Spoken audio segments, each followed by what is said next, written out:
Hello, everybody. Welcome to The Art of Comics. I'm your host, Andres Salazar. You know, there are comics that impact us. There are comics that change the way we think, that change the way we feel about the medium. This is one of them. This is one of the pinnacles, I say, of the 80s and 90s of comics. This ushered in the Elseworlds kind of storytelling device and genre. This showcased and brought to a mainstream audience Mike Mignola's wonderful gothic horror kind of feel. Brian Augustine's amazing script and plot and idea, and just the elevator pitch. Batman in Jack the Ripper times, Dickens times.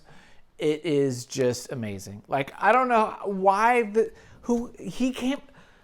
I would love to talk to Mark Waid, who was the editor of this book, and say, how did this get pitched? Because it's just such a brilliant idea. I mean, this kind of mashing up of worlds has happened before in other literature, but this is the kind of the first big Elseworlds that I could think of. Please comment if I'm off on that. I think this is it. And this, as most things, when something is really good, everyone then apes it, right? And there were others. I love the Elseworlds. I've got a bunch of them over there. I think they're just super fun stories. It's great to see the characters you love with the personalities and themes and tone of them put in a new situation that you can then, how do they react in a different time, in a different set of environments? You know, we know how they normally would act, but what would Wolverine do in Victorian times, right? And how would he act? And that is just, it's just ripe for freshness. And if there's anything comics needed, especially in the 80s, it was something fresh. Remember, this is 89, so I was in high school. This was after Watchmen, after Dark Knight. You know, this is like Meltdown. I love Meltdown by Kent Williams and John Muth. Who wrote that? Was it Chris Claremont? Meltdown is a great little 4-part painted comic done. Wolverine. It's a Wolverine Havoc story. It's brilliant. It's around this time, though. I'm telling you, those late 80s was just so experimental. You had Brian Sienkiewicz. You had all these things. It was just, to me, that's, you know, people talk about, it's the golden era of comics. You know what? Now is the golden era of getting your comics on TV. I'll give you that. But the golden era of comics, late 80s. Pepsi tests that with anybody, okay? Late 80s is when people were really experimenting. It's when European comics were coming into the American consciousness. You know, Mobius is now doing stuff and with America, and heavy metal was going in the 70s, but it was like really more popular. Anyway, Topi, you got all these people. Mignola, we can go into Manera. Okay. But this is a great freaking book. It really did change my thought on what a comic book could be and how a superhero could be totally different. The costume design, all this stuff was such a great idea. This was $4 at the time. This is signed by Mignola. I guess I had him sign it at Comic-Con years ago. On eBay, $4. So even though this is the first printing, they've probably done like 10 printings by now or more. It's still $4. So you can get this. I don't know what that says. Despite the market value, this is creatively brilliant. Just going to put this out there. This is, when I think of Batman stories, I think of, you got to put Dark Knight Returns. You got to put Arkham Asylum. You got to put Gotham by Gaslight, right? What other Batman stuff do I have? I mean, yeah, this has got to be up there, right? What else is up there? I mean, Batman Year One, right? There's a couple other things. The Paul Pope Batman 100 was really good, but that was mostly the art. This just concept, amazing. Why don't we turn the camera down, look at it, and take a look, okay? Let's do that right now. Okay, everybody, let's take a look at this beautiful book. By the way, do I sound better? Because I had somebody comment that I wasn't sounding great. So you know what? I put on my $15 lavalier. So I hope everyone's happy. I sound a little bit better. I don't want to not sound good for you wonderful people who are getting this for free. So there you have it, okay? So put that in your pipe and smoke it. Hopefully it sounds better. 48 pages. Brilliantly done. Did I mention that the inker is none other than P. Craig Russell? Yeah, P. Craig Russell, dude. He's a brilliant artist just himself. So this is kind of a nice, interesting look because we know of Mignola as doing Hellboy. That was his bread and butter. That's his baby. That's his creation. That's what he's known for nowadays. But before that, this book put him on the map. I mean, he probably made more money off this book than, I don't know what. Maybe it's Hellboy and then this, as far as just straight income coming out. But it's nice because we also see another person ink him. And he inked most of his earlier stuff in Hellboy. So it's kind of cool to see him being inked by somebody. And you get a little bit of that Russell flavor on this. We have to give it up for Dave as well. Great colors in here. Again, really want to talk to Wade about how was this pitched, you know, what the excitement level, was there any kind of hesitancy, you know, because this is Brian's great work, I have to say. And I'll be honest, this I think is what put him on the map, or at least in my mind, this is his big watershed. He's done other stuff, of course, before and after this, but this is the book I think that really like blows everything out of the water. That's my take. There you go. So yeah, the premise is basically Bruce is now in this kind of, is it Dickens time, Edwardian, I think it's Dickens era, Jack the Ripper, and he's going to London to learn things, and he's going to encounter freaking Jack the Ripper. And this whole idea of who the Jack the Ripper was, you know, like in From Hell, was he this royal doctor, you know, they go into some of that.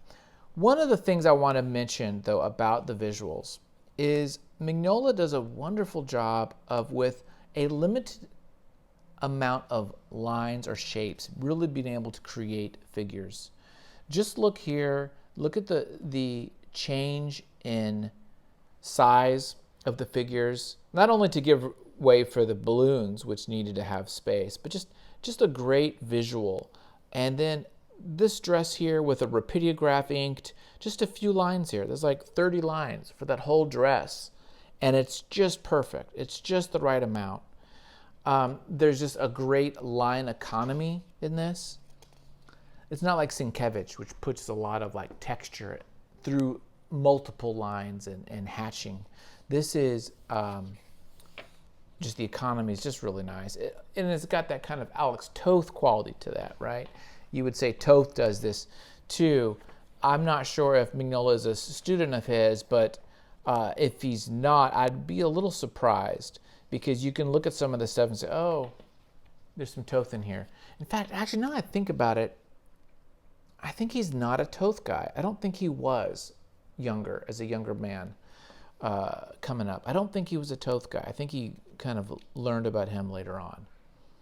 I'm basing that on a video I watched of him, an interview, I believe. Could be getting my wires crossed.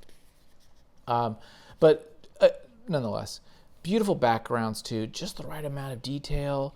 You know, again, kind of like that Jean-Paul Leon, right? Always puts detail in the backgrounds. Nothing is wasted. Great expressions. And look at this, a little bit of a Joker. Do you guys see this kind of a Edwardian Joker here, which is kind of cool, kind of neat. Yeah, it's a great face too. The teeth. I do like the coloring. When I look at this, I think of Kevin O'Neill's League of Extraordinary Gentlemen, right? With that, the tones, of course, the era. Wonderful stuff. There's the little whores about to get sliced up, probably. Great action. Wonderful blacks. You know, we see him do this a lot in Hellboy. The high contrast, the backgrounds with the action lines, fading into black, moving your eye towards objects, great positioning, objects on top of each other, being obscured by other things, showing some action. And the costume, great. The costume is such a cool idea. Like just the idea of how to do Batman's costume in this time and how you would change it and how you would create the sewing, lines of the mask, things like that. Just really cool ideas. Love the backgrounds and the silhouettes.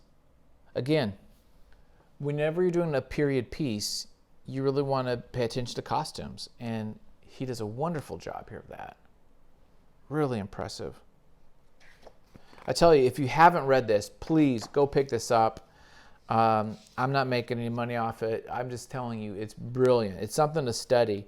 I would say even this would be a great book to, deconstruct a bit, maybe do some master studies, copy a couple pages or panels just to kind of like get a feel for what he's doing and how he's using a line and looking at composition and panel layout for your storytelling.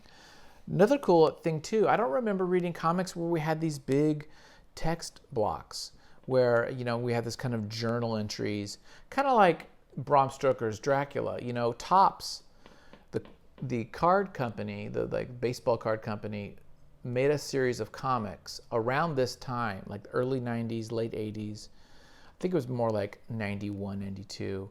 And they did a Bram Stoker's Dracula movies comic book adaptation by none other than Mike Mignola.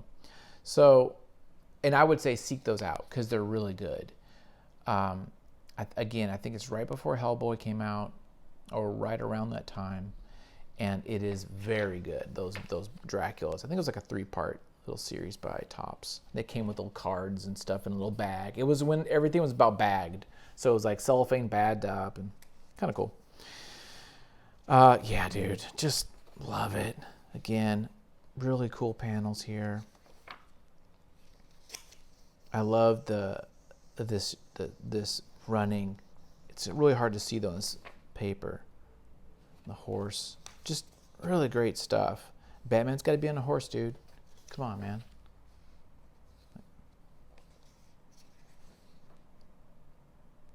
Got some flashbacks.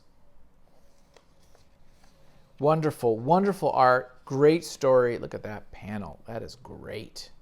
That's really good, man. He is on the top of his game. I'm telling you, this is just as good as Batman Year One. This is really good, and a beautiful ending. Him on this gargoyle with his big overcoat, trench coat style kind of thing. Wonderful book. Highly recommend it. Get this book. It's brilliant.